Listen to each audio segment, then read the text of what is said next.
Good morning everyone, this is Neha Sharma और आज हम कवर करने वाले हैं क्लासिकल थ्योरी में लूथर गुलिक को, उर्विक को, मूने को और रेले को। और इन्हीं के साथ जो हमारी क्लासिकल थ्योरी जो है आज वो ख़त्म हो जाएगी पब्लिक एडमिनिस्ट्रेशन में, और हम आगे जो है वो फॉलेट या फिर एल्टन मेयो की तरफ जो है वो जा सकते हैं। पर ये वीडियो देखने से पहले आज हमारा जो टारगेट है वो है कि आप 40 लाइक्स और 30 कमेंट्स करें, देन इसका जो पीडीएफ है वो आपको टेलीग्राम चैनल पर मिल जाएगा। बाकी अब चलिए स्टार्ट करते हैं। लूथर गुलिक जो हैं वो हेनरी फेयोल से जो है वो इंस्पिरेशन लेते हैं। उन्हीं का जो POCCC जो फॉर्मूला है, प्रिंसिपल्स है, वो मैंने आपको पिछली वीडियो में जो है वो पढ़ाए थे। तो उन्होंने उनसे इंस्पिरेशन लेके पोस्ट कॉप करके अपने प्रिंसिपल्स दिए। अब ये जो है वो पूछ लिए जाते हैं कि P से क्या होता है, O से क्या होता है। तो P से होता है प्लानिंग, O से ऑर्गेनाइजिंग, S से स्टाफिंग, D से डायरेक्टिंग और C से कोऑर्डिनेटिंग, CO पोस्ट को। तो CO जो है वो कोऑर्डिनेटिंग में चला जाता है, R reporting and B budgeting. तो ये जो है वो नाम डायरेक्ट पूछ लिए जाते हैं पेपर में, एग्जामिनेशन में, तो आपने जो है वो ये नाम याद रखने हैं, ठीक है। बाकी लूथर गुलिक की जो किताबें हैं वो बहुत इंपॉर्टेंट है। तो इन्होंने 1937 में papers on the science of administration लिखा, जो कि उन्होंने जो है वो उर्विक के साथ मिलकर लिखा, और इसी वर्क में उन्होंने जो वो पोस्ट कॉप का जो है अपना प्रिंसिपल्स भी दिए थे।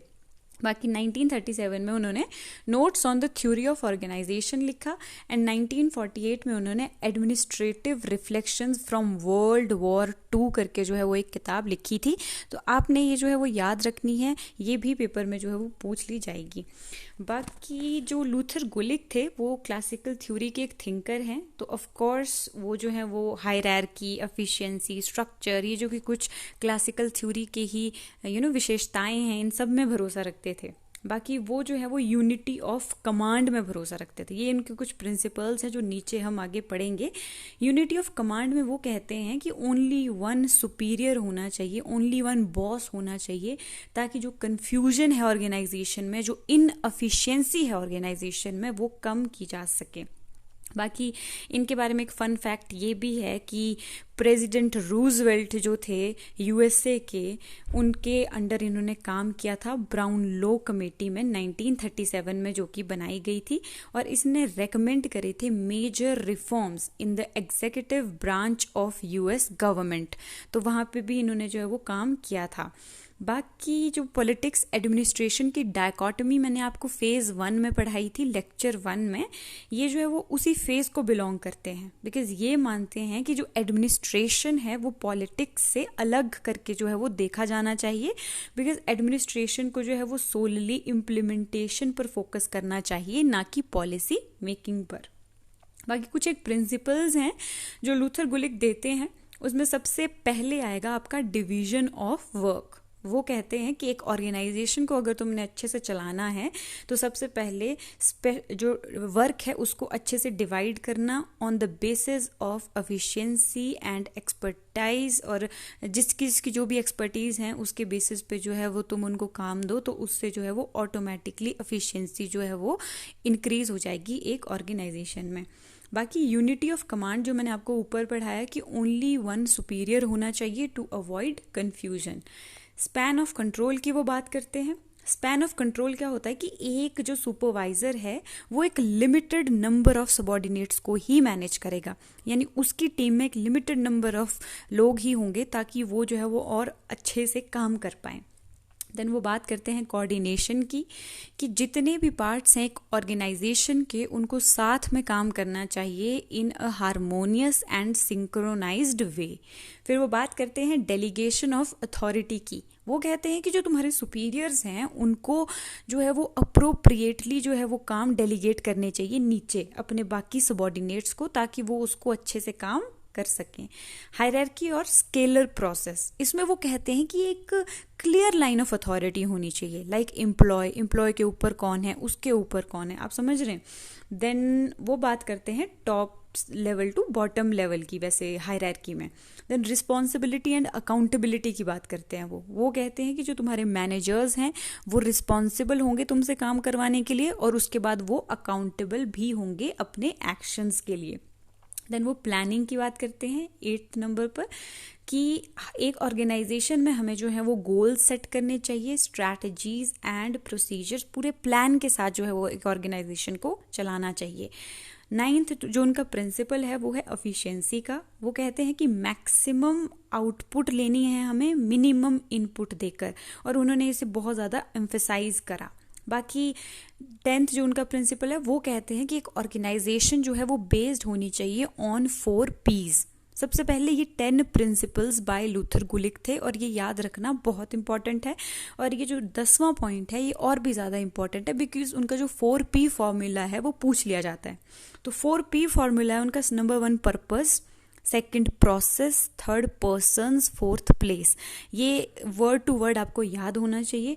और ये कि पर्पस, प्रोसेस, पर्सन्स, प्लेस, ये जो है 4 के 4 जो है ये कहते हैं कि इसके बेसिस पे हमें जो है एक ऑर्गेनाइजेशन को, एक डिपार्टमेंट, जो हमारे डिपार्टमेंट हैं एक ऑर्गेनाइजेशन में, उसको हमने इस बेसिस पे ऑर्गेनाइज करना है।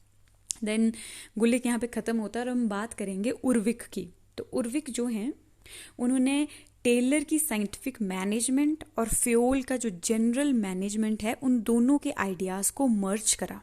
तो उर्विक के जो 8 प्रिंसिपल्स ऑफ एडमिनिस्ट्रेशन है वो बहुत इंपॉर्टेंट है, और ये जो है वो थोड़े बहुत गुलिक और हेनरी फ्यूल के साथ सेम रहने वाले हैं, क्योंकि ये सारे के सारे ही जो हैं वो क्लासिकल थ्योरी को बिलोंग करते हैं। तो कुछ एक प्रिंसिपल्स डेफिनेटली इन सब के जो है वो कॉमन होंगे, आपको बस पता होना चाहिए कि उसका मतलब क्या होता है। तो सबसे पहले वो कहते हैं कि एक तुम्हारा जो एडमिनिस्ट्रेशन है वो ऑब्जेक्टिव होना चाहिए। ऑब्जेक्टिव मतलब एक क्लियर डिफाइंड उसका जो है वो पर्पस होना चाहिए।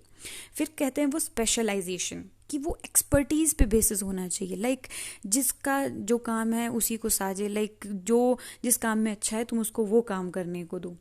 देन स्पैन ऑफ कंट्रोल, पीछे भी कि एक सुपरवाइजर है अगर कोई तो उसके under limited number of subordinates होने चाहिए। अथॉरिटी एंड रिस्पॉन्सिबिलिटी मैंने पीछे भी पढ़ाया कि जो मैनेजर्स हैं उनकी कुछ एक अथॉरिटी है, और उसके बाद उनकी अकाउंटेबिलिटी भी होगी, उसको लेके रिस्पॉन्सिबिलिटी भी होगी। Scalar chain, a clear chain of authority, जो पीछे पढ़ाई। Unity of command, only one boss, only one supervisor to avoid confusion हटाने के लिए सिर्फ एक बॉस जो है, एक लीडर, एक बंदा सुपरवाइज करेगा। कोऑर्डिनेशन मतलब हार्मनी से जो है वो ऑर्गेनाइजेशन में हम काम कराएंगे। कन्फ्लिक्ट जो है वो हमने उसको रिजॉल्व करवाना है। एफिशिएंसी, इससे जो है वो ऑर्गेनाइजेशन में एफिशिएंसी आएगी, और हमने जो है वो मैक्सिमम ये सारे प्रिंसिपल्स अप्लाई करने, ताकि हर एक व्यक्ति अपना काम एकदम एफिशिएंट होकर करे और ऑर्गेनाइजेशन में जो है वो एफिशिएंसी बढ़े। इसी के साथ जो है हमारा ये उर्विक भी ख़त्म हो जाते हैं। अब हम बात करेंगे मूने एंड रेले की। तो मूने एंड रेले जो हैं उनके जो है वो उन्होंने एक बुक लिखी जिसका नाम था प्रिंसिपल्स ऑफ ऑर्गेनाइजेशन 1939 में, और इसे पहले इसका नाम ऑनवर्ड इंडस्ट्री था, बट 1939 में इसका नाम जो है वो प्रिंसिपल्स ऑफ ऑर्गेनाइजेशन करके इसको पब्लिश किया गया। और ये जो है वो बहुत ज़्यादा फेमस है इस वाली बुक के लिए स्पेशली, बिकॉज इसने पब्लिक एडमिनिस्ट्रेशन के फील्ड में जो वो बहुत ज़्यादा इम्पैक्ट जो है वो डाला है। इन्होंने भी बाकियों की तरह 4 प्रिंसिपल्स दिए।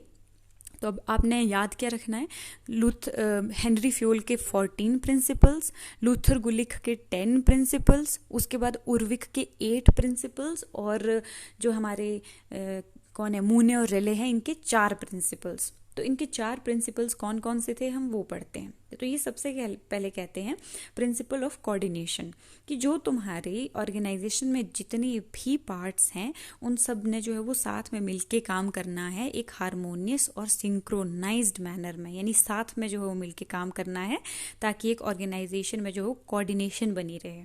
फिर वो बात करते हैं स्केलर प्रोसेस की, जो कि पीछे भी मैंने आपको पढ़ाई की। एक clear chain of hierarchy authority होनी चाहिए। पहले एम्प्लॉय है, उसके ऊपर कौन है, उसके ऊपर कौन है। अगर मैंने अपने बॉस के पास कोई कंप्लेंट लेके जानी है तो पहले मुझे जो मेरे से ऊपर वाला सीनियर है मुझे उसको कहना पड़ेगा, फिर वो ऊपर मेरी बात लेकर जाएगा। तो एक क्लियर चेन ऑफ अथॉरिटी होनी चाहिए टॉप टू बॉटम। बात करते हैं वो फंक्शनल डिफरेंशिएशन की। फंक्शनल डिफरेंशिएशन में क्या आएगा, वही डिवीजन ऑफ वर्क, स्पेशलाइजेशन की जो फंक्शंस हैं वो अलग अलग डिपार्टमेंट के अलग अलग फंक्शन होंगे, जिसकी जो एक्सपर्टीज होगी उसको वही काम मिलेगा। लाइन एंड स्टाफ की वो बात करते हैं, और ये बहुत इंपॉर्टेंट पॉइंट है क्योंकि ये जो है वो इससे जो है वो आई थिंक प्रीवियस ईयर में काफ़ी क्वेश्चंस बने हैं कि लाइन कौन से, मतलब लाइन वालों का क्या काम होता है, स्टाफ वालों का क्या काम होता है, इन दोनों में अंतर क्या होता है। तो ये हम पढ़ेंगे। जो लाइन फंक्शंस होते हैं they are directly related to core activities of the organisation. जैसे कि आपका डिसीजन मेकिंग है, एग्जीक्यूशन है, प्रोडक्शन है। बेसिकली जो आपके मैनेजर्स हैं ऊपर वो जो काम करेंगे, बॉस जो है वो जो काम करेगा, वो सब कर रहे हैं डिसीजन मेकिंग का काम, आपसे एग्जीक्यूशन कराने का काम, प्रोडक्शन का काम। तो इन सब फंक्शंस को हम कहते हैं लाइन फंक्शंस। बाकी जो स्टाफ फंक्शंस है वो जो है वो डायरेक्टली डिसीजन मेकिंग में तो इन्वॉल्व नहीं होते, पर वो सपोर्ट करते हैं मेन ऑपरेशंस में, कंट्रीब्यूट डायरेक्टली नहीं करते हैं बट वो असिस्ट करते हैं। तो जो लाइन फंक्शंस को, डिसीजन मेकिंग के फंक्शंस को सपोर्ट करते हैं, असिस्ट करते हैं, उनको हम कहते हैं स्टाफ फंक्शंस। इनका काम होता है एडवाइस प्रोवाइड करवाना। इनके पास जो है एक स्पेशलाइज्ड नॉलेज होता है, एक्सपर्टीज होती हैं एक पर्टिकुलर एरिया में, और ये जो है वो लाइन मैनेजर्स को जो है वो असिस्टेंस प्रोवाइड करते हैं। इसका जो हम एग्जांपल ले सकते हैं, जैसे कि एक ऑर्गेनाइजेशन में समटाइम्स ऑर्गेनाइजेशन और बेहतर काम करने के लिए एडवाइजर्स हायर करती है। फाइनेंशियल एडवाइज़र हो गया, है ना, कोई और एडवाइज़र हो गया, तो वो सब स्टाफ लाइन में आएंगे, स्टाफ फंक्शंस में आएंगे। और जो लाइन फंक्शंस में आएंगे वहाँ पे आएंगे आपके मैनेजर्स या वो सब ऊपर की अथॉरिटी जो डिसीजन मेकिंग, एग्जीक्यूशन और प्रोडक्शन में इन्वॉल्व है।